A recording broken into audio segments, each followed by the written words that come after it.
Follow the conversation. This is Afternoon on the Dove. Good afternoon and welcome to Afternoons on the Dove. I'm your host, Perry Atkinson. Today is Tuesday and we have our good friend Andy Maurer back in the studio with us. Andy heads up Christian Financial Management. And today we're going to take on a lot of questions. And if you want to ask a question to Andy and maybe get an answer, call 776-5368.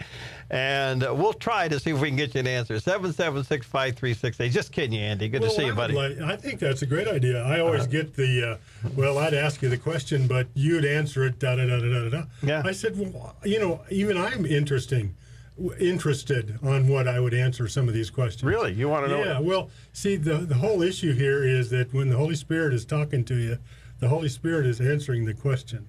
Ah. And sometimes I agree with you, the caller, but God has a whole different program. Okay. And many times we don't match up with the Word. And so even I get interested in what you're going to say? Yeah. It surprises me sometimes. Do you ever take notes on when you preach? Oh, you write it down and you put it down and it goes in the archives. And that's what I come back up with and say, oh, that's interesting. I had an old teacher, he's Richard Long from Cascade. Yeah. And when he went through college, he put a bibliography in, and all his sources were his stuff. His stuff. Yeah, so that way he didn't have to work so hard on research. Sometimes I think we need that. All right. Let me say to our listeners and the viewers, if you're watching on television right now, you can join us at 776-5368. I have been given some questions that apparently have come in over time, and I'm not sure how they were compiled, but let me just start off with one. Should my spouse and I have separate checking accounts? Well, we've listened to some of that. In fact, we got a new guy, this Dave Ramsey with the Financial Peace University. Yeah. Now he's a new guru teacher. Yeah. And it was funny that came up this last weekend over at Edgewater, and we're starting a new program over there too. And we talked about it, and it didn't really matter who can put the numbers in little squares. Actually, the one who can write is actually the best.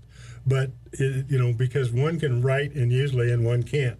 Okay, what's important is not the separate checking account, but the husband and wife offsetting each other's extremes in the planning, each knowing what each other's doing.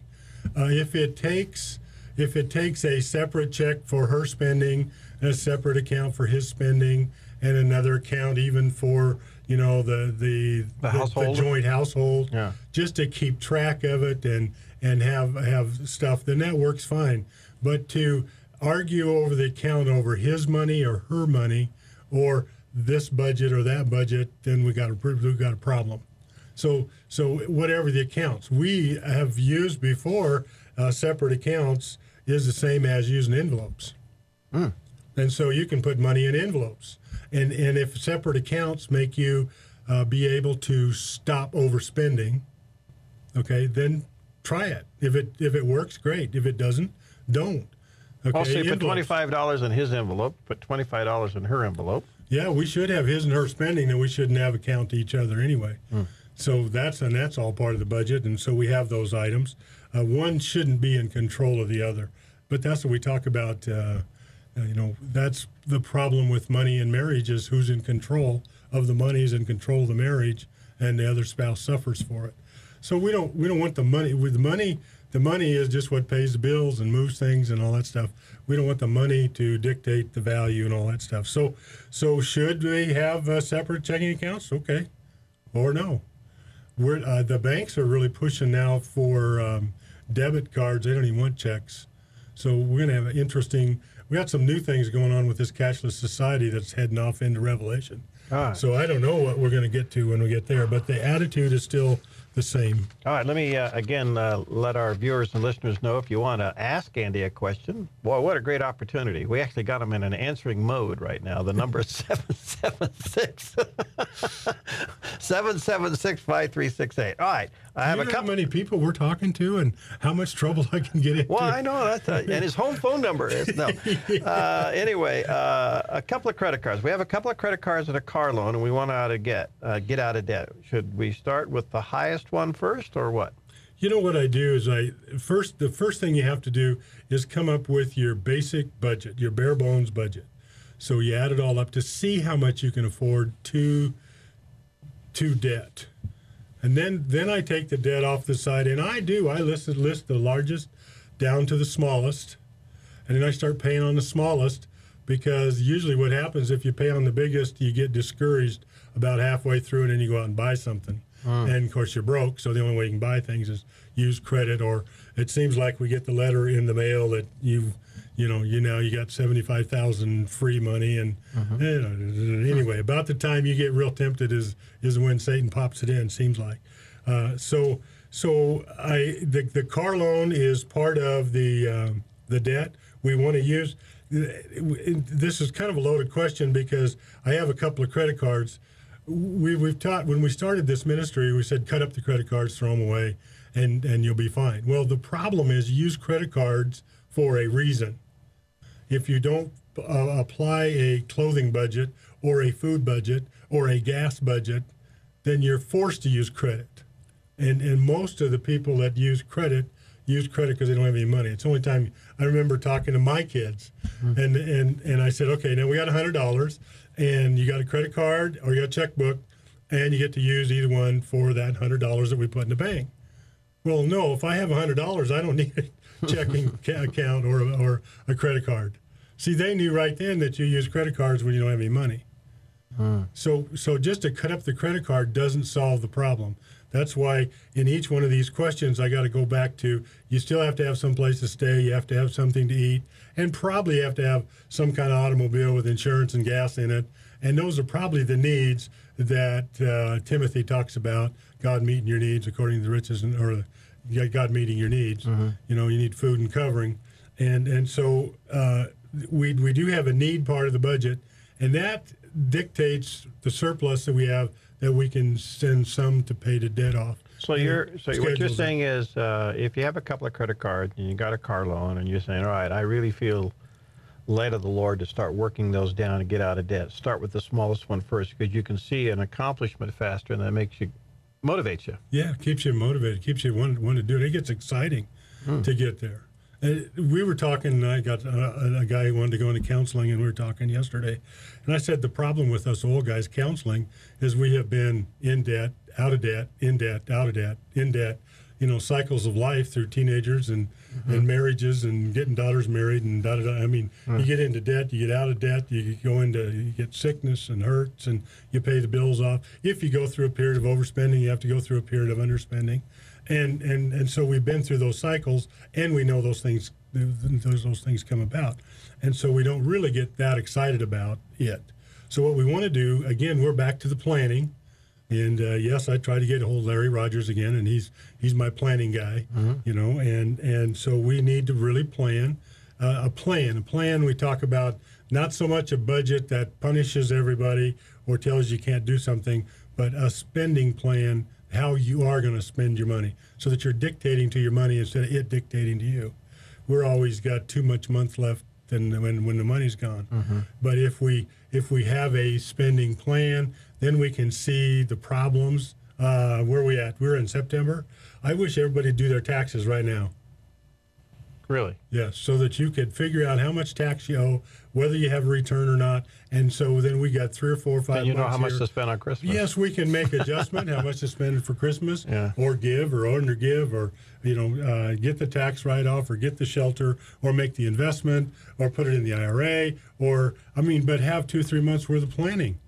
Instead, we always wait till April 15th when we can't do anything about it. All right, now, last night there was one of the, again, Republican candidate presidential debates. The hot topic was Social Security. Some candidates called it a Ponzi scheme. Some said it was an entitlement. I mean, you know the list of things that go on there. But you just mentioned there, and it kind of comes into the third question that's been given to us today. I've been putting money into my savings account now for a couple of years, but I have never done any investment. When and how should I start? Well, I think you've already started. I'm kind of pleased that you're into savings account. You start that with, we talk about young people should start with 10% to God and 10% we save, and 80% is what you live on.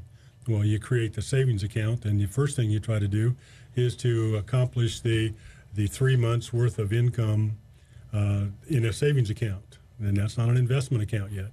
And then when we get into investments, you start getting counsel, start doing research, and you get into areas that you know. You don't invest in areas you don't know. You don't listen to your uncle or the guy down the street, or even the Mail Tribune. You get counsel, and you find out which kind of investments actually match up with you. An old guy who has lost money in gyms, lost money in construction, lost money in real estate. Let's see, lost money in restaurants, lost money. I'm a mutual fund guy. And so I read mutual funds, and I like investing in mutual funds. And so no industry has more than 1% of the fund. Mm-hmm. And then my administrators have got to be in the business for 25 or 30 years.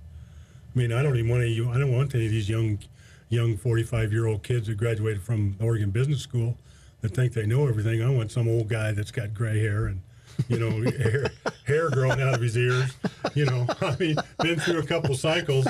That's where I think I need to put God's money. Mm-hmm. The older people that invest can't afford to lose it. The younger can, so we probably can assume more risk as a younger person than an old person. So when we're talking about I'm putting money away in a savings account, then we need to make sure and have enough surplus. My financial planners are delightful, but they see all surplus as investable money, and we need a emergency funds, which solves the problems. Emergencies keep us out of debt. Do you like medical savings accounts? Yes, I've been forced to that because most of my NFL damage came in the NFL. So most everything was a preconditioned condition, and so I've never been covered with insurance ever. So I have to have that. If you can't afford, and then we got these new business guys, they can't afford the insurance either. Well, you still have to have the wife security, take the kids to the hospital, so you have to have a medical insurance savings account to take the baby to the doctor. And then you can use insurance correctly. You can use higher deductibles. You can use, have a balance or whatever matches up with your budget. You can then cover employees. Many of us can cover all our employees and everything for the cost of the owner if we put it all together. And I mean, there's a lot of planning and a lot of thinking that goes on. All right, so let me come back to this investment question quickly. If somebody has a savings account, so they've already really have done stage one, they're setting money aside, their savings. That's a good thing. Yes. And then if it's starting to compile and they're saying, all right, now what should I do to make that money grow? Your first thought is you need a very well-seasoned, gray-haired for the investment part. For the investment part, and you like mutual funds. Yeah. If I added this to this, well, I have a list in the seminar that I teach that I have very conservative investments on this side and Hall of Horrors on this side. Mm-hmm. And gems and gold and futures and stock market maybe even in the last unless you're an expert in those things. I don't think you should put your money in those things. That's there. In this case, I don't know how old this person is, but usually they're buying a house and they're buying a car. And so you have it's interesting to take a look at all this debt stuff.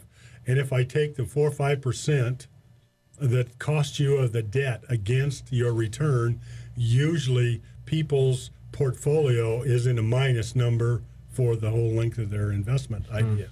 So you can make more money paying off your debt. You buy the mortgage of the house, pay the mortgage off, you save the $100,000 worth of interest instead of paying the bankers. Remember, we talked about this years ago.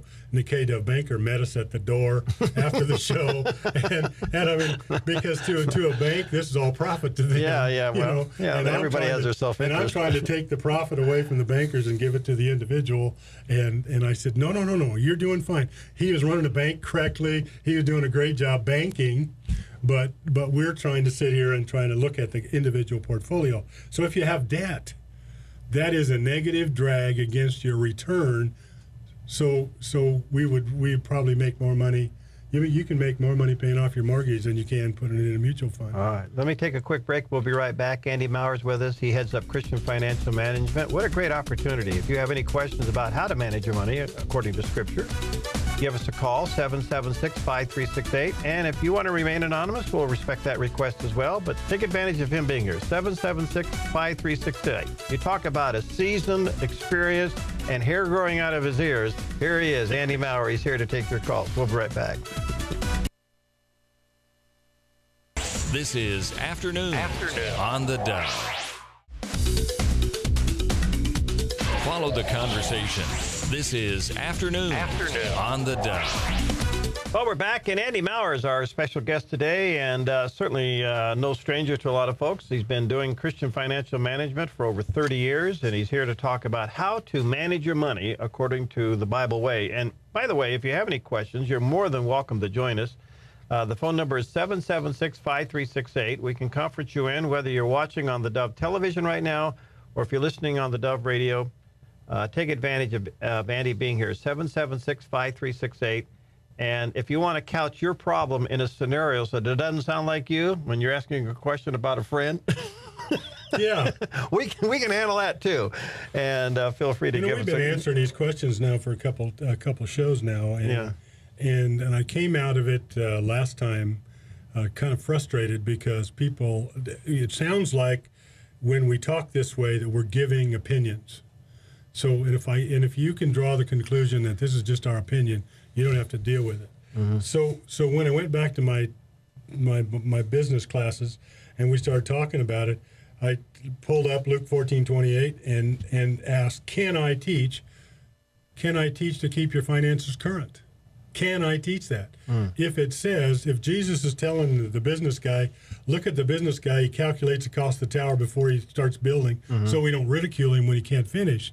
Do you think that I, just a simple guy out here in the ministry in America, can I teach you to keep your finances current? It has nothing to do with me. These aren't my opinions.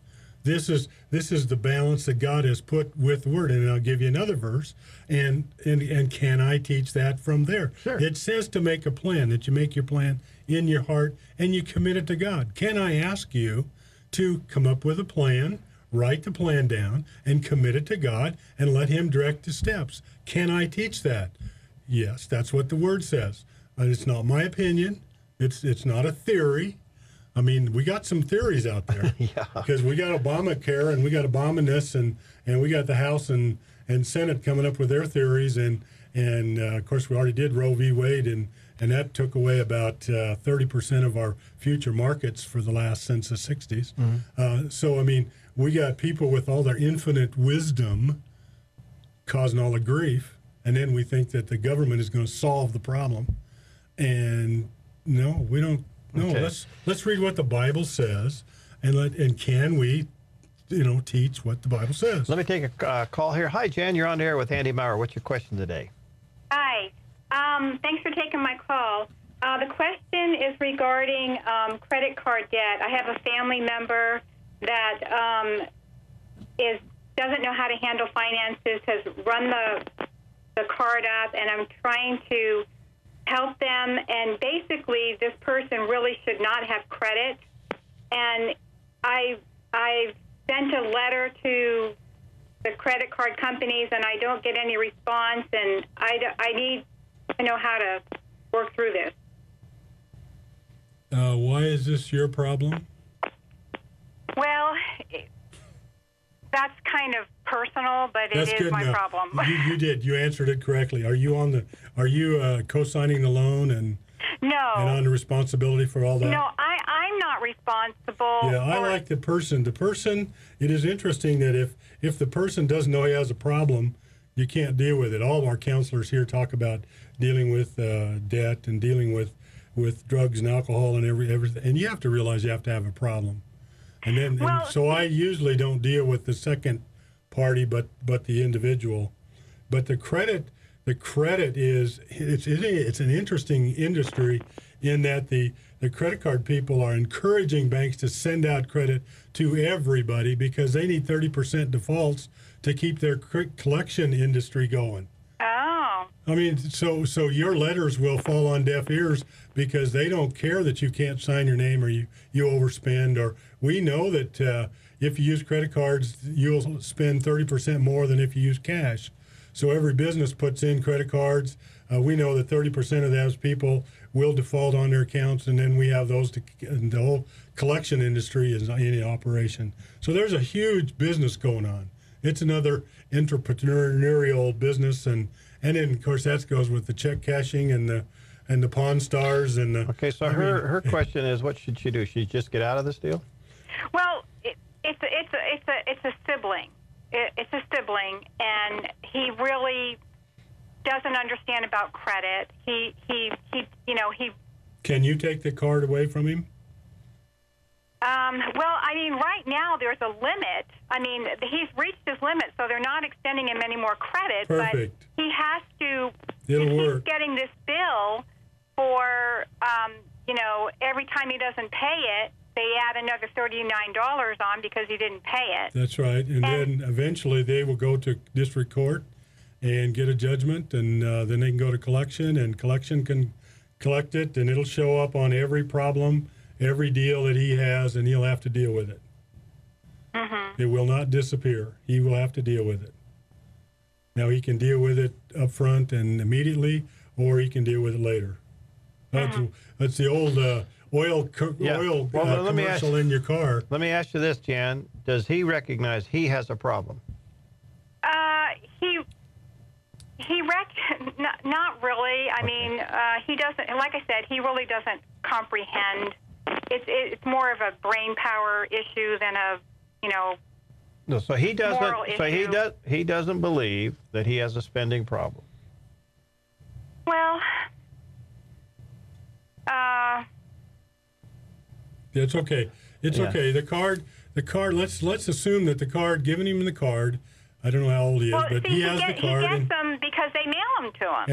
And he's violated it, and so then he gets to learn. There's a couple of ways we learn these lessons. We can do it cooperatively and learn the correct way and all that, or we learn it OJT, and then people call him. And the borrower is the lender's slave, and he'll become a slave, and they'll harass him until he will wake up and get this thing done. Sometimes it takes a little bit of pain to make the improvement, so that's not a problem. What can be a problem is you being the enabler and continually giving him money so that he doesn't have to deal with this problem. Right. Yeah, I would send him a letter of the consequences of his action and back out. Yeah. Does he live with you? No, he lives independently. But I'm just wondering can I send like a letter to somebody and say don't give him any more credit? No, because I explained to you that industry, and no, it won't do any good. Yeah. I would send him my number, and we can sit down and talk. Right. And I'll call him and get him in the office. Okay. Well. And we can find out whatever. Yeah. You know what? You're trying to mother him. Let him hit the wall. It'll be okay. All righty then. How old is he? Well, he's in his 40s. He's in his 40s. Okay. Yeah. So it's time. But the interesting thing is I just kind of let some of this stuff happen, and the collection people are good at the harassment. The court is good at getting people's attention. The police can back it up, and all the things that we may not be able to do as a parent, we have the world can slap them in the head. And the whole issue is not the credit or not the debt or the $39 fee, but that he gets right back with the Lord. Right. Or he finds the Lord. Okay? Right. Thanks, Jan. All right, thank you. Bye. Okay, 776-5368 if you have any questions for Andy Maurer, and we're kind of doing some Q&A today. What a great opportunity.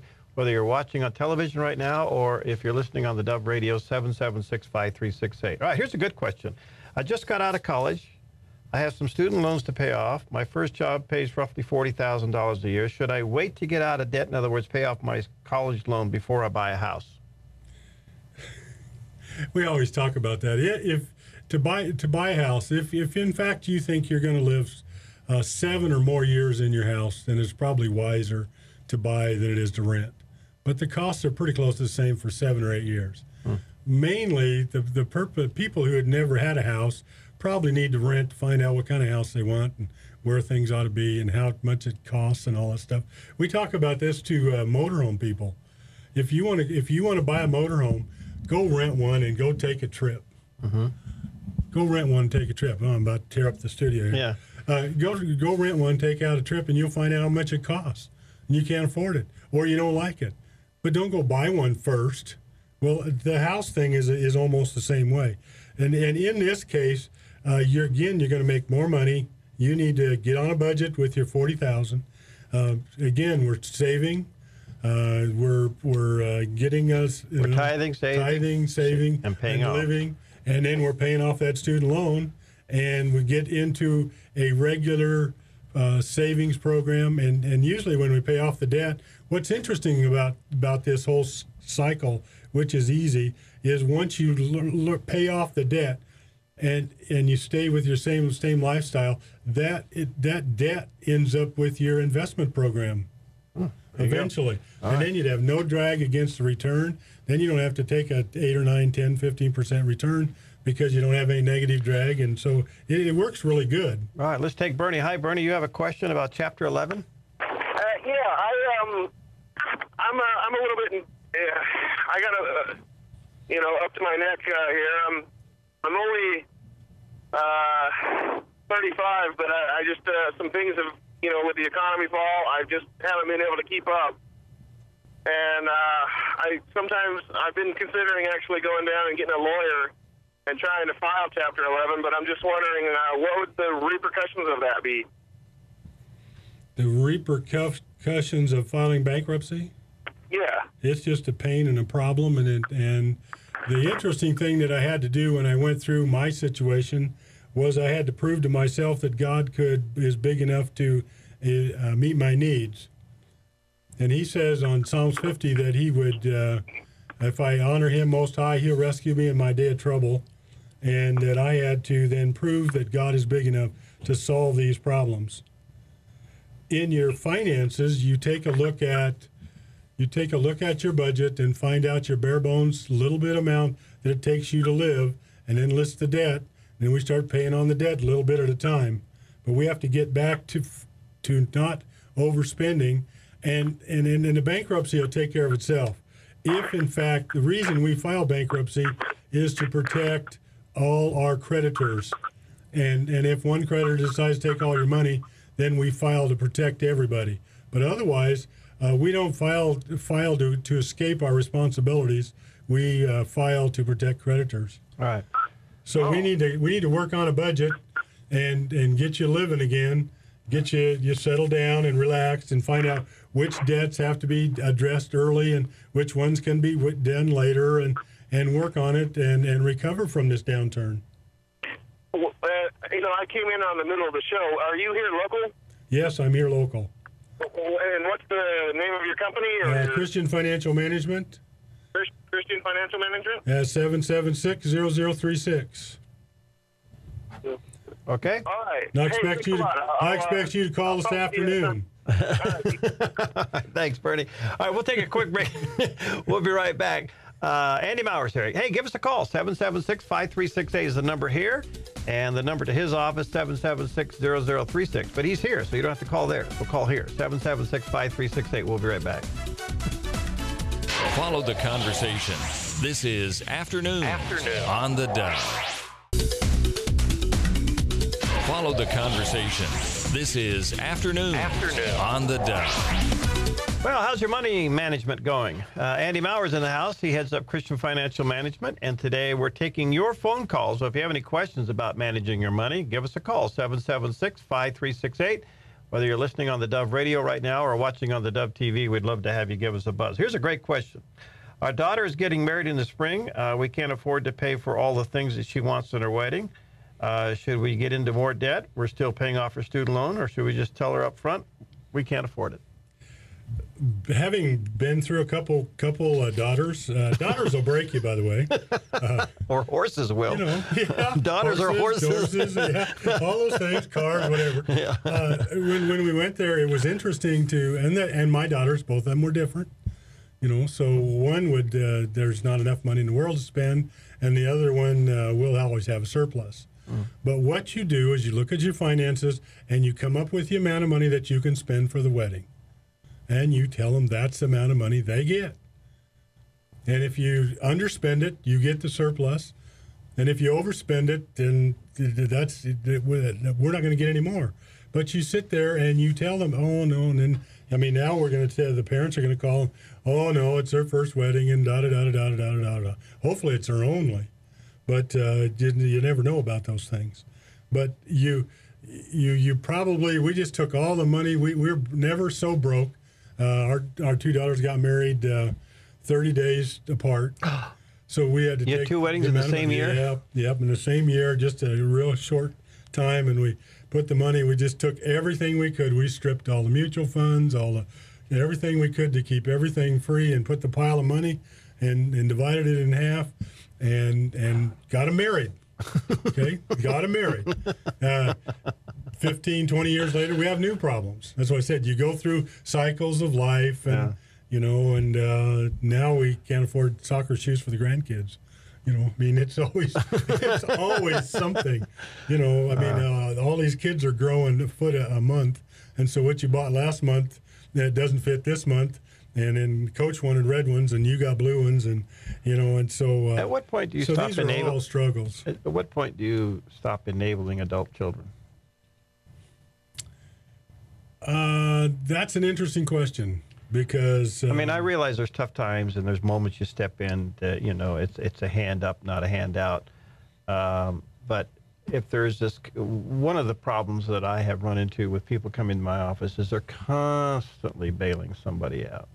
A little here, a little there, a little here. And I think that's what we're supposed to do. My whole deal about making money is so I can give. But I want to be a wise giver. So I'm on the giving side, okay? So I want to help those adult children. I want to help those people in church. I want to create my business to give more, to help more. But to enable them to make more mistakes is not good giving. And the interesting thing about that, God will just withhold your surplus until you can't tell him.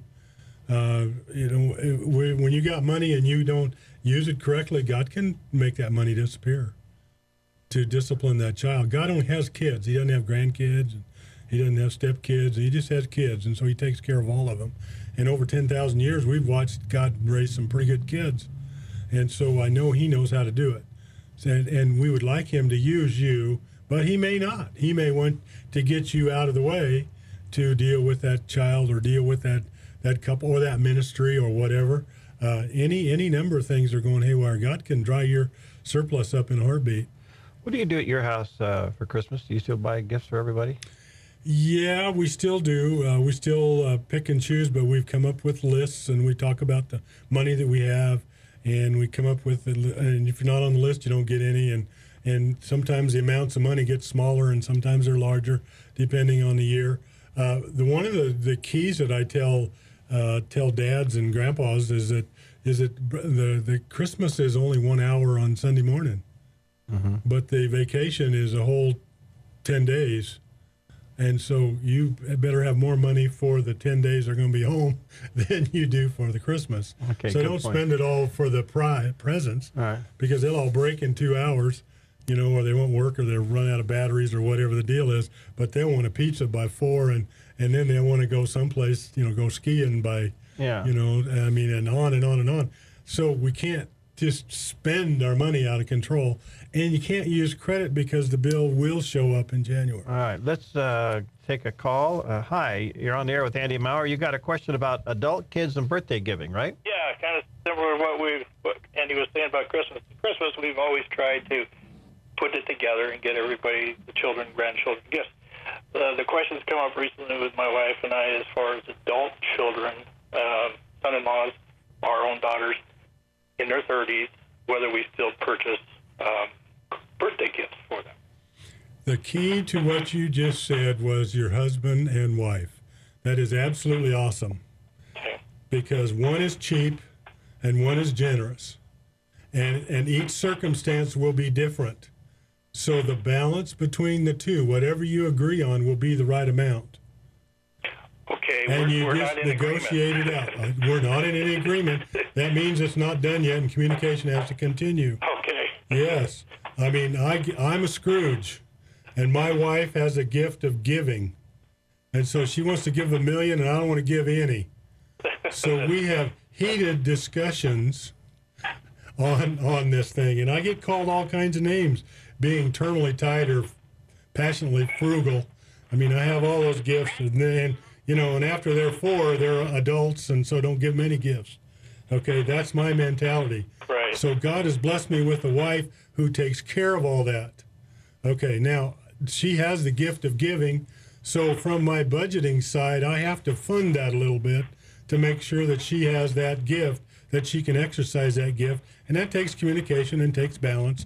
And so we have a giving fund. And we talk about, like we said, we talk about Christmas and talk about birthdays and, you know, and how old they get. And then when they get older, some of those gifts start getting pretty spendy. Right. You know, right. they don't want the dime store yo-yo anymore. bubble yo-yos and all that stuff. It gets to be these iPods, and we may have to make payments on that. Well, we may have to work on that. I think also in the gift giving, there's also a communication there between parents and kids to grandkids. And so I make sure, and when I don't circumvent what the parent is doing to the child, because I'm in a better financial situation maybe than the kid is. So we have a lot of communication between grandma, daughter, and husband and father, and you know, and we talk about all that so that we're all on the same page. Okay. Okay. Hey, thanks, man. 776-5368. We have a few moments left. We can squeeze in a couple more calls if you want to give us a buzz. Andy Mauer's in the house. Heads Up Christian Financial Management, the number to his office, 776-0036. Andy, how does someone know when it's economically sound for them to retire? Oh, you jumped. I was all set for the other one. No, to get a raise at work. No, I'm purposely going past that one. You went way too economically sound to retire. No. I don't want to go to question number 6 there. No. Yeah. I got a whole office full of employees. I'm leaving that one alone. This is like talking to pastors. You listen to them on Sunday and you know what they're counseling because that's what they deal with from the pulpit in a week. Yeah, I understand that.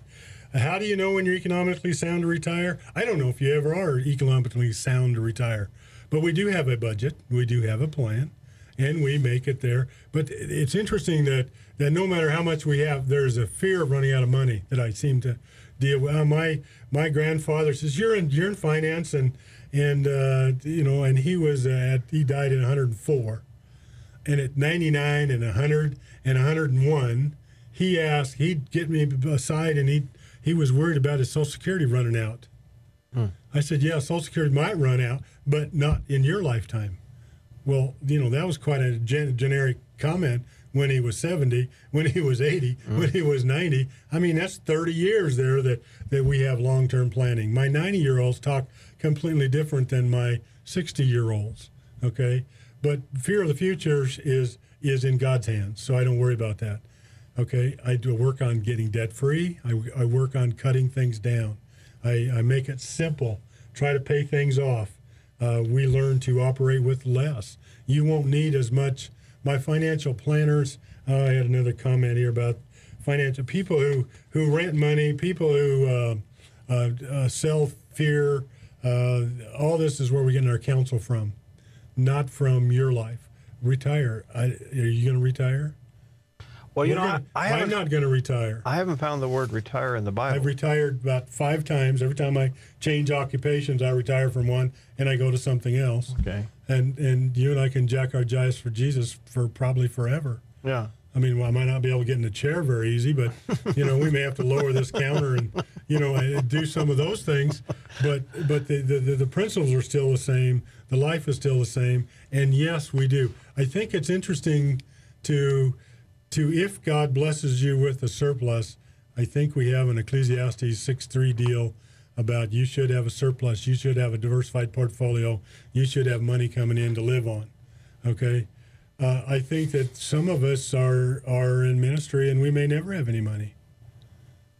God's going to sustain us for $1.50. And the old pastor says, yeah, he says, I lived in a church. I started churches. I worked on churches.